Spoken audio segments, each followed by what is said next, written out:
For more than 20 years, Joan Rivers was one of the most popular guests on one of television's most iconic shows, The Tonight Show. She wasn't just a guest, she was practically a household name, the funny lady everyone stayed up late to watch.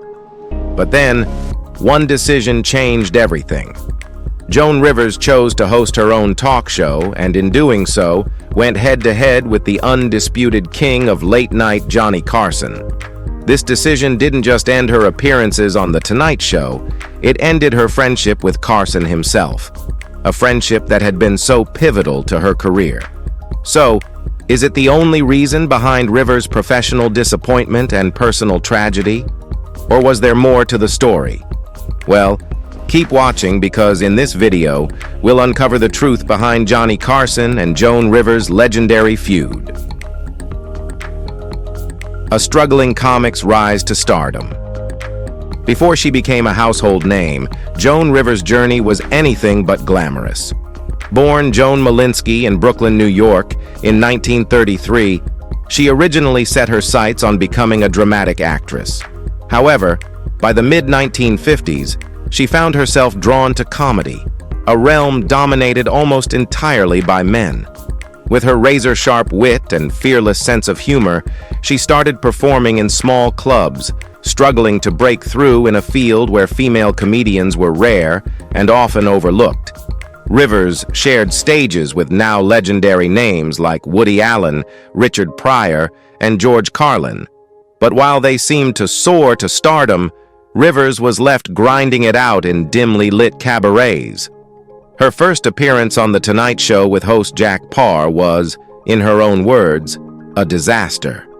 It seemed like her big break was slipping through her fingers, and by the early 1960s, many people in the industry believed her career was over before it really began. But Joan Rivers wasn't one to give up. Johnny Carson's magical touch. In 1962, when Johnny Carson took over as host of The Tonight Show, the landscape of late-night television changed forever. Carson's show became the gold standard for comedians. If you could make Johnny laugh, you'd made it. After countless auditions, Rivers finally got her shot on February 17, 1965.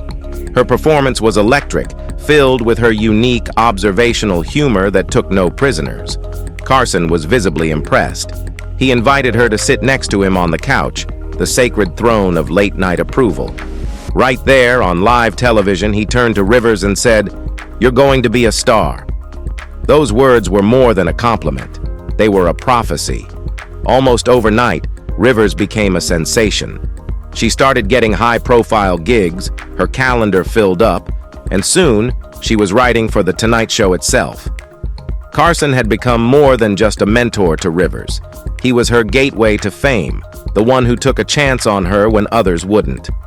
She became a frequent guest, appearing on the show nearly 100 times, and eventually stepped in as a guest host when Carson was away.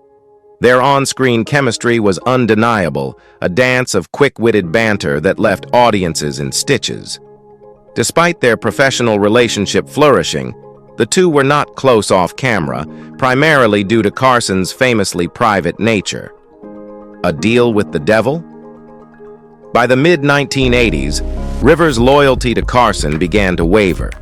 The network had never offered her a long-term deal, despite her dedication and popularity as a guest host.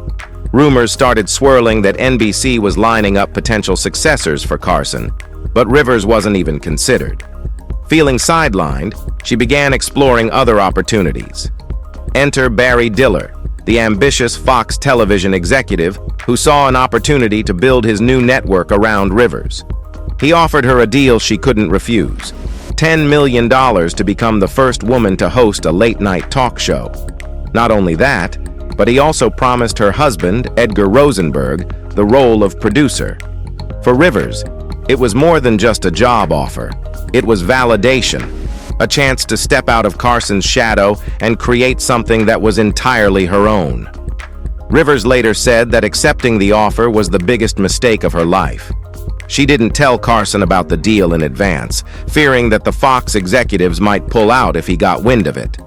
When the news finally broke that Rivers was launching her own competing show, Carson was livid. According to Rivers, she tried to call him, but he hung up on her. She called again, and his wife answered, saying he wasn't available. The door had slammed shut, literally and metaphorically. The fallout that shook late-night TV. The fallout was brutal. Carson viewed Rivers' decision as the ultimate betrayal. He had helped make her a star, and in his eyes, she had thrown that all away for money and a chance to compete against him. The emotional undertones of their conflict were complex, and Rivers believed there was more to it than just professional rivalry.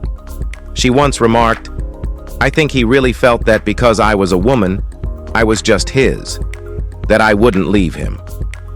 Carson never spoke to Rivers again.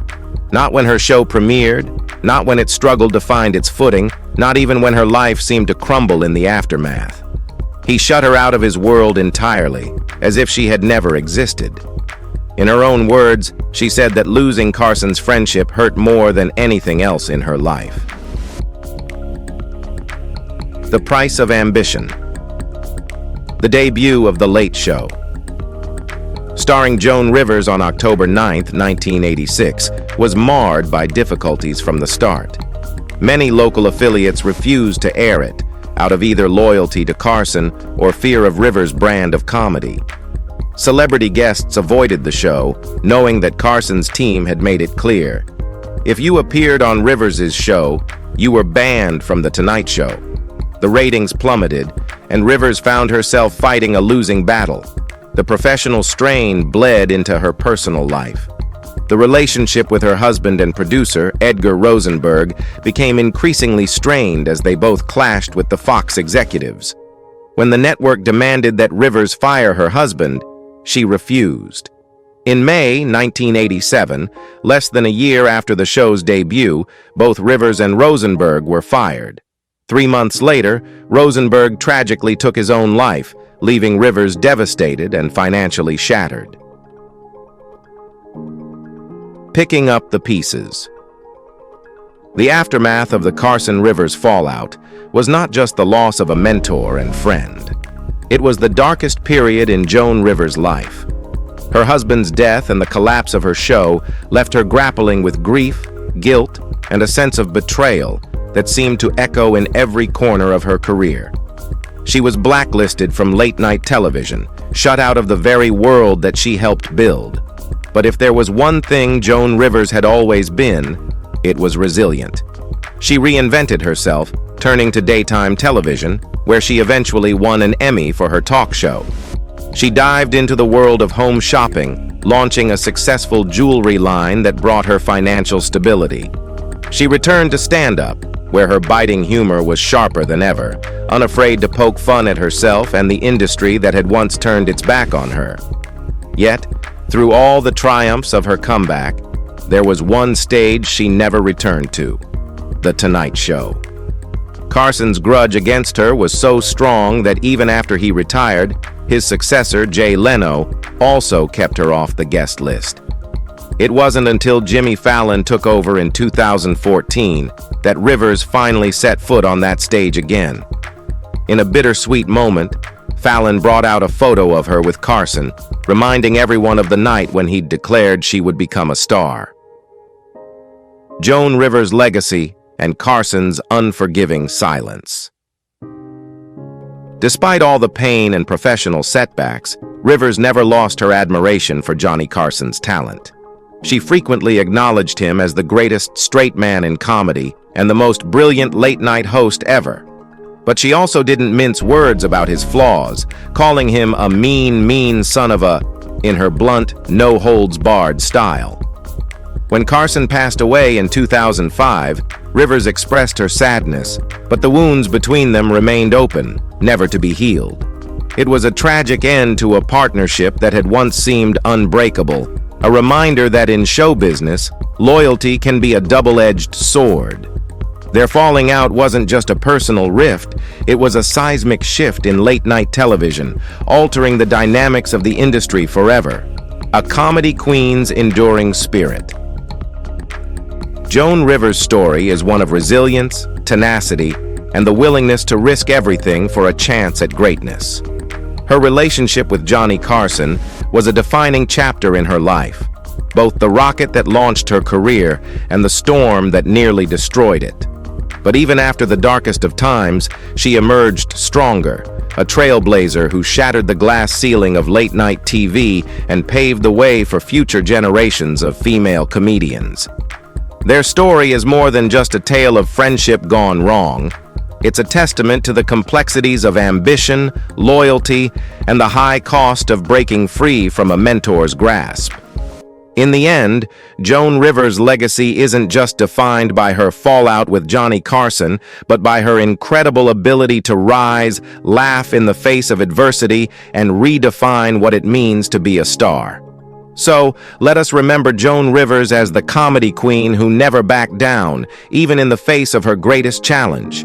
She will always be remembered for her fearless spirit and bold humor, making us laugh and inspiring us to chase our dreams. The fallout with Johnny Carson may have shaken late-night TV, but Joan Rivers' legacy continues to endure. We may never know the full story behind their rift, but one thing is for sure. Joan Rivers was not just a legend, she was an icon, and her impact on the world of comedy will be felt for generations to come. The moral of the story? In the world of showbiz, anything is possible, and sometimes the price of ambition can be higher than we ever imagined. So, let us always remember to stay true to ourselves and never sacrifice our own happiness for the sake of success.